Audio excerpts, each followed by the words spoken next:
Right, let's move on with a look through the international press with Flo. Hi there, Okay. Flo. And there's still a lot of focus on those rather surprising results in Turkey's parliamentary election on Sunday. Absolutely. Lots of editorials are focusing on that result today.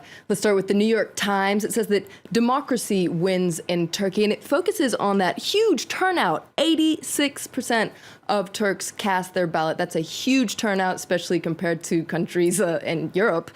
Also, this editorial points out that Turks, what they did in the election is they denied the president, so Recep Tayyip Erdogan.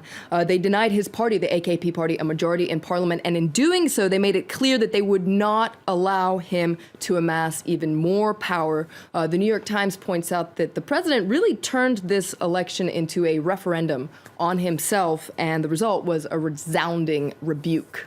Exactly. And some similar analysis in the Wall Street Journal. That's right. If we take a look at the editorial in the Wall Street Journal today, they use the exact same word. They say that Turkey rebukes Erdogan. They have very harsh words for the Turkish president. They say that the man who would be the next Ottoman Sultan, well, he'll have a harder road than imagined. Voters rejected the one-man, one-party Islamist rule.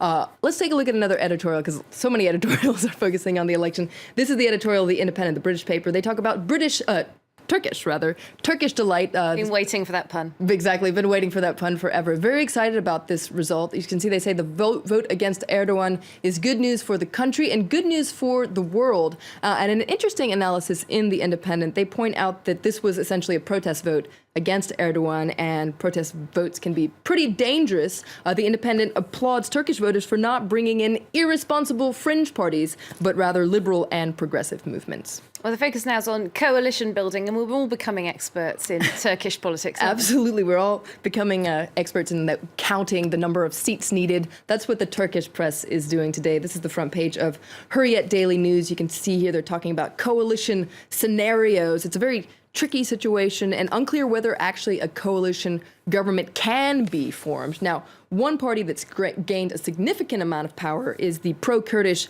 People's Democratic Party, which won 13% of the vote. You can see here The Guardian is focusing on the leader, Selahattin Demirtas. You can see they call him a guitar-playing Kurdish Obama who thwarted the president's ambitions. Essentially, he did so by campaigning and reaching out to leftists, secularists, and women. And speaking about women, one of the interesting results of the parliamentary election was that a record number of female MPs were elected, including, as you can see this other article in The Guardian, the niece of Abdullah Öcalan. Abdullah Öcalan is the founder of the PKK, the Kurdistan Workers' Party, so should be quite interesting to have her as MP.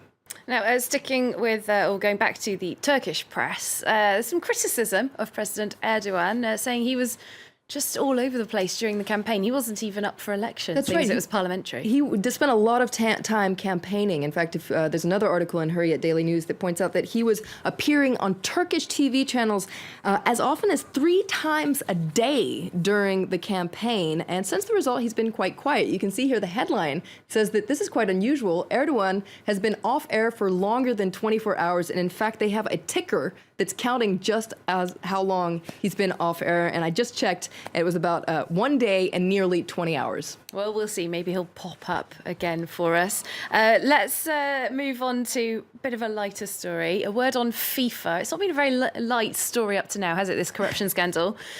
But they're back in the news for another reason. They are back in the news for another reason. They say that bad press can be good publicity, but not for FIFA.